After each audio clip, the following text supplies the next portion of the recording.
Alrighty, ladies and gentlemen, welcome to Yazar Podcast. Let's get right into the shit. Uh, NXT Takeover, Stand and Deliver, Night 2. Whew! This shit under-delivered like a motherfucker. This shit fell flat on its ass. And Triple H, Shawn Michaels, Gabe Sapolsky, all the Rotten team should be fucking ashamed of themselves for putting on a pay-per-view like this. This was the most important part of Takeover because this was on a Peacock system. So you had more eyes watching this. And you didn't deliver. So you mean to tell me the one on night one, the show on night one on the USA Network was better than night two? Well, on paper, you know what I'm saying, night two was supposed to be better than night one. You know what I'm saying? So, let's talk about it. Santos Escobar versus Jordan Devlin. This fell flat because Jordan Devlin and Santos Escobar both are heels. So it sets a great amount of confusion to the fans of who to cheer for. Who does the fans cheer for? Jordan Devlin or Santos Escobar? That's the question here. So, you know, that's the dilemma here. There was nothing wrong with Jordan Devlin and Santos Escobar, the match. What was wrong with it was the dynamic because both guys are heels. So who were the fans supposed to cheer for? So it set a great amount of confusion, so it fell on his ass. Santos Escobar is your undisputed Cruiserweight Champion. I guess congratulations to him. But I prefer that guy to be moved up in the North American Championship picture because he's too good to be in the Cruiserweight division. You know what I'm saying? I've been saying they need to kill the Cruiserweight Championship for a long time in WWE. Where does he go from here? Who does he face from here? The only logical choice now is to call the Mysterios down to NXT. That's what I would do. And Dominic wins the Cruiserweight Championship. That's the only thing I can see. Other than that, Santos Escobar, I don't see where he goes. Where Jordan Devlin, you know, he can go back to the UK. You know, he'll be fine. So, it really pissed me off. Yes, please subscribe to the Pro Wrestling Paradise YouTube channel. So, yeah, the ladder match fell flat. Let's continue. The NXT Women's Tag Team Championships. Amber Moon and Shotzi Blackheart versus Indy Hartwell and Candice LeRae. This shit was too long. Drawn out. I was falling in and out of sleep during this shit. Not a terrible match, but it was way too long for a girls' match, honestly. Just dragged out way too long. And in the end, Indy Hartwell and Candice LeRae did not win this match. I need to understand why. That's a team to not lose. That's a team to win. So if you had no intention of having them win, what is the purpose of having this match? Shotzi Blackheart and Amber Moon could have faced so many different women. You have like 40 different women to your disposal. Why didn't you use them? You could have had Marina Shafir and Jessamine Duke face these two. I have no problem with this. They could have beat Jessamine Duke and Marina Shafir. So now who beats Shotzi and Amber Moon? The only thing I can think of in my mind as a buffer for Xia Li is her and Karen Q win the NXT Women's Tag Team Championships. Just so, you know, Xia Li can have some gold until it's time to beat Raquel Gonzalez for the NXT Women's Championship. That's what I see happening. But yeah, it really pissed me off that Indy Hartwell lost. And yes, she ate the pin, which really pissed me off. So, yeah, whatever. Bronson Reed and Johnny Gargano. This fucking shit.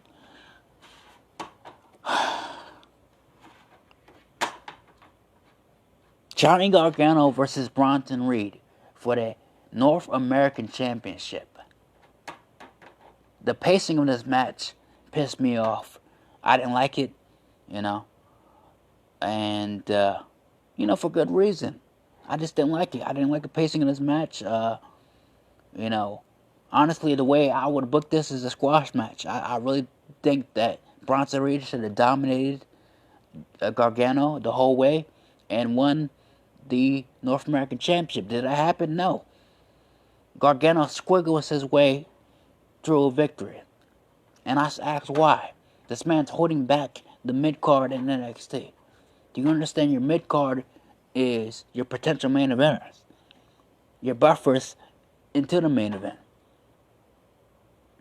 You have a great mid-card in NXT. Cameron Grimes, Dexter Lumis, Bronson Reed, Kushida. So forth and so forth. But Gargano's holding it back. Austin Theory. So Gargano beat Bronson Reed. I asked why. Who beats Gargano now?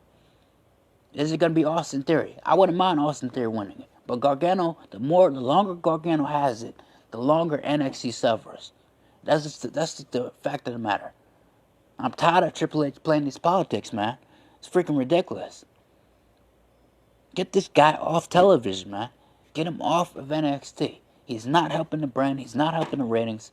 I don't think people even care about what this man is doing. It's not 2018 anymore. It's not 2019 anymore. Okay? Let's get it over with. Get the fuck out of NXT. Point blank period. It's not hard concept to figure out. It's not. Shit pissed me off, man. So Kushida couldn't beat Gargano. Bronson Reed couldn't beat Gargano. Who beats Gargano now? Both guys are well deserving of a championship. Who beats Gargano? Please, someone tell me. Shit's ridiculous.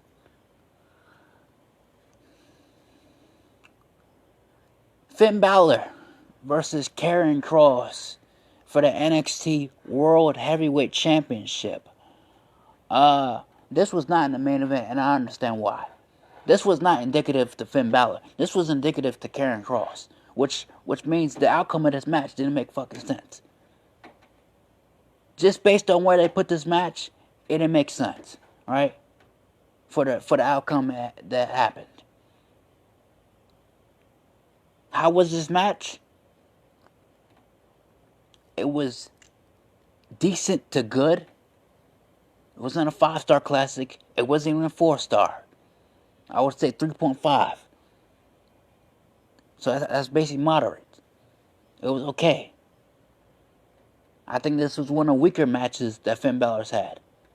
And this was really to show what Karrion Kross could do against Finn Balor. He did okay. When you really think about Karrion Kross, he's more, facials, slams, submissions. And that's his thing. And Scarlett Bordeaux is the the star of that whole pairing right there. No doubt about it. She takes him to a whole nother level. But a good back and forth. I like the little X that Finn Balor had on his chest to prove he was the target. This was I think 4 years to the day Finn Balor separated his shoulder. So this match, I guarantee, was very important to him.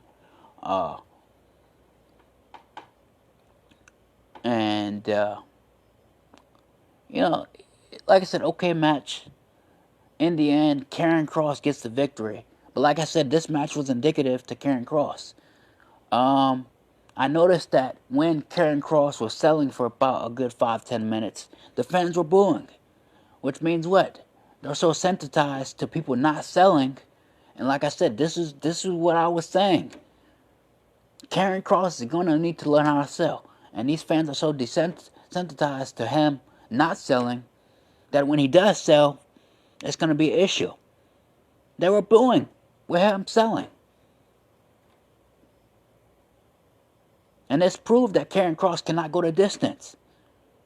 So, like I said, him winning the NXT Championship is not a benefit to NXT. It's not. It's not going to help the NXT brand elevate. It's not going to take NXT to the future. Matter of fact, it's not helping Karrion Kross himself. When you have a legend like Randy Orton call you out to come to the main roster and get in the ring with him, you don't turn that down, man. You should have told Triple H, no, I don't want. I have a legend calling me out on Randy Orton. Let me accept that match. You get what I'm saying? Because Randy Orton's bored out his damn mind because he needs fresh competition on Monday Night Raw. What was Karrion Kross's big complaint in Impact? He was not making enough money. Right? Same thing over Scarlett Bordeaux. You can make some heavy money with Randy Orton. Imagine Karrion Kross versus Randy Orton at SummerSlam. That's a couple $1 million in your bank account. And Karrion Kross is not a spring chicken. The man is like 38 years old. So it's now or never to get this man on the main roster. His entrance is too big for NXT. There's some guys and girls who are not meant for NXT. He's one of them. He's meant to stay in NXT for a short period of time. He's overstayed his welcome, honestly. And now him holding the NXT Championship is not benefiting NXT, is not benefiting the man himself. So now who beats him? Because for the next couple months, it's going to be nothing but squash matches for him in his defenses. And does that help any of the talent? No, it doesn't. Because he's not a builder. He's meant to squash and dominate his opponents. So that takes NXT back at least 5 steps. This is why I wanted Finn Balor to retain his title. Because he brings you difference in his matches. Finn Balor is a builder. Finn Balor brings a difference. He can bring a brawling style. He can bring a technical wrestling style. Every match he's had in his defenses have been different. The 2 matches with Kyle O'Reilly. The match with Adam Cole. The match with Pete Dunne. And now with Karrion Kross. All have been different matches. Go watch them. So, this was the wrong decision in my opinion. Like I said, for the talent and for the brand. This was supposed to be a reset for NXT. So, this didn't help. This is not helping NXT. So now your champions are, let's look at it now. Alright? Your NXT Tag Team Champions. MSK. I love it. No problem with that. You know? They came in hot. They deserve it. They're building off their momentum. I have no issue with that. Gargano as champion, North American champion, I have a huge issue with that. Kushida, Bronson Reed could have easily beat Gargano. So now who beats Gargano? Okay, Alan says Pete Dunne. I have no problem with Pete Dunne taking the North American Championship. And it needs to happen immediately. But Karrion Kross, this doesn't work for me at all as champion. It doesn't work. And it's not going to help him at all. Now you're just wasting his time. Okay? He needs to get out that rut of these short matches. It's not going to work on the main roster. Yeah, you can squash the enhancement talent on the main roster, but when you get in the field of Randy Orton, Seth Rollins, and Roman Reigns, you're going to have to go to the distance. You're going to have to go to distance. So, like I said, it's 5 steps back. Walter versus Karrion Kross, I have no interest in seeing that. No interest. Now, Walter, he can go the distance. We've already seen it. He went 45 minutes with Tyler Bate, NXT Takeover Cardiff. Now, Walter, I have no problem with him being NXT champion. Now, if you tell me Walter was going to take the title from Balor, I would have no complaints. No complaints. Because I know what Walter can do. Walter, on the other hand, he's dominant, but he's a builder at the same time. He made Ciampa look great. Ciampa did not look weak and lost. You know what I'm saying? So, Walter beating Karrion Kross, I have no problem with it, but I'm not going to feel the match You know what I'm saying? It's one of them type of, I can already see it, how it's going to go. It's going to be very, very short. And mainly because of Karrion Kross. And that just tells me, Triple H, Shawn Michaels, Gabe Sapolsky, all of you seen that Karrion Kross is limited, you need to send him to Vince McMahon. That means you need to send him up to the main roster so he can talk to some of these legends. To how to fix the kinks on fixing, I don't know if his cardio's off or what. Because you're eliminating him right now. It'll actually be more beneficial for him to go to the main roster now. Now that his limitations highlighted, pay attention to the match length that he's going. So, it's gonna be a great concern. You get what I'm saying? It's gonna be a great concern in his reign. Adam Cole, Kyle O'Reilly, excellent stuff. Unsanctioned match. I didn't understand the stipulation on unsanctioned at all. I guess this is Adam Cole's last hurrah in NXT, so you want to go out with a bang. And now I understand why it was the main event, because if Finn Balor and Karrion Kross was going to be in the main event, it would have been a dud ending, and you want to send the people happy with a bang. And Adam Cole and Kyle O'Reilly did that. We seen a brainbuster on the announce table, brainbuster on steel steps. I think the last shot on some chairs, this crazy stuff. Of course, in the end, Kyle O'Reilly gets the victory over Adam Cole. Adam Cole to the main roster, please. Head to SmackDown. Once again, my prediction is Daniel Bryan walks out a WrestleMania Universal Champion. You build up Adam Cole 2 to 4 months in a winning streak on SmackDown. You do Daniel Bryan versus Adam Cole at SummerSlam for the Universal Championship. And you most likely can have Adam Cole win the Universal Championship. That's what I would do. You know what I'm saying? They already have a little built-in story due to the 2019 Survivor Series on that SmackDown. Adam Cole versus Daniel Bryan for the NXT Championship. So they can renew that history. So Adam Cole is 1-0 against Daniel Bryan in WWE. So I would love to see that feud renewed on SmackDown once again. Adam Cole and Kyle O'Reilly's entrance music, freaking garbage, man. Jim Johnson already brought this out. Do you understand that your theme song is so important for your identity? With The Undertaker, we have the gong thing. We know it's The Undertaker. It has character. It feeds into what he is as The Undertaker. With Triple H, you have the little bass in the beginning. You have the King of Kings stuff. His theme, his character, Ultimate Warrior, Hulk Hogan, so forth and so forth. We can go down the list of interest music that builds character. These interest themes are so generic that it's killing the identity of these people. Why did you take away the Undisputed Era theme song from Adam Cole? Can they bring back Jim Johnson? Because you're the ones who released him.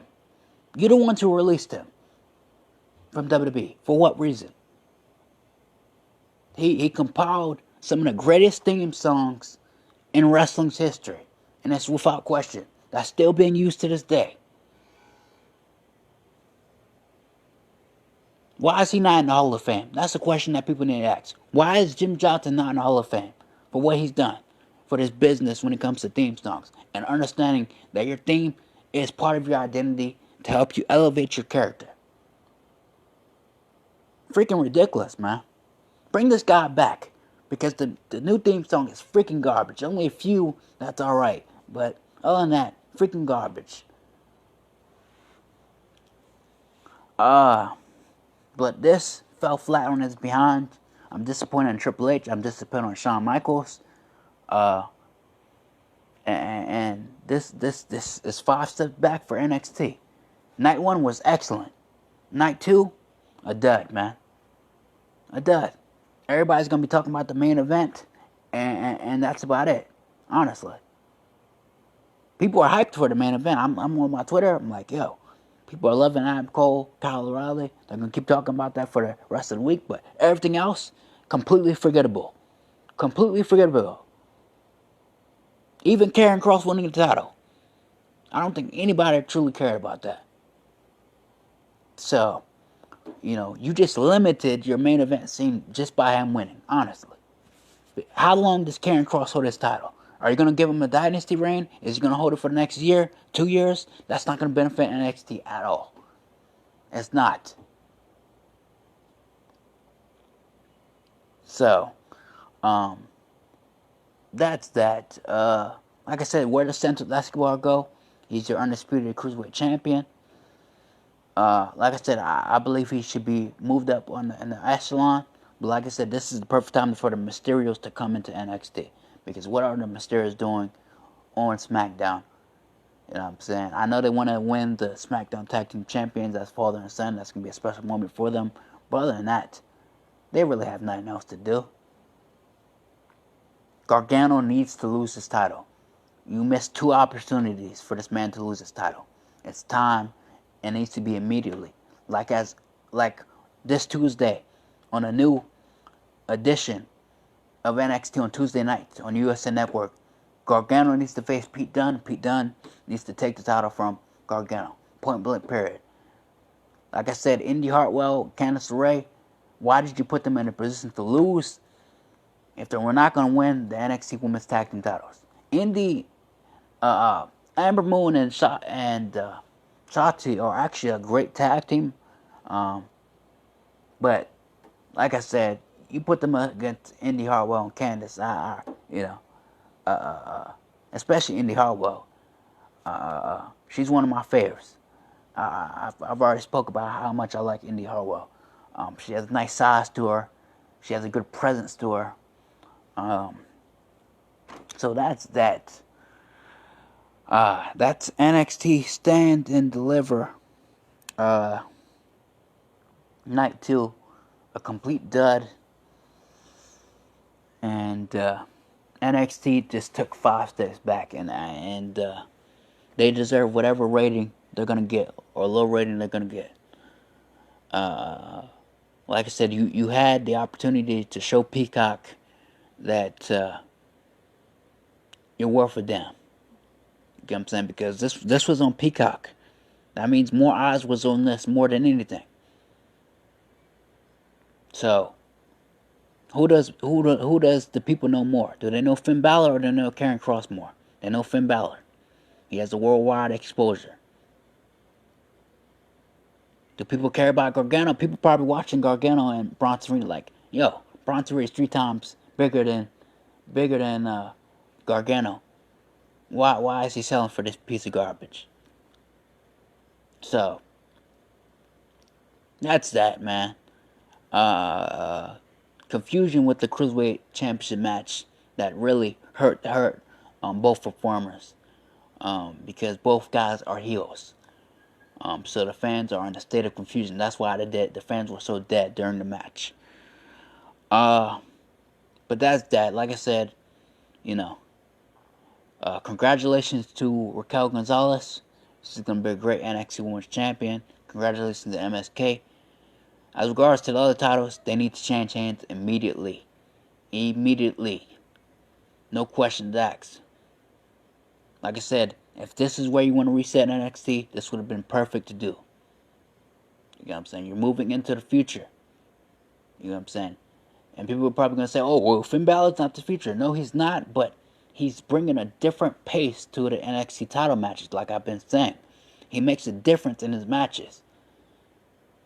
Go back and watch Gargano. Gargano has the same match over and over and over again. Ciampa has the same match over and over and over again. What you're about to see with Karrion Kross, he's about to have dominant matches, dominant. It's about to be the same match over and over again. Pay attention to Finn Balor. It's a different match every time.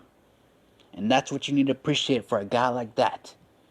And also, losing to him won't do damage to you. So, that's that. But, I don't know where to go with Finn Balor with this. Is he going back to the main roster? Hopefully not.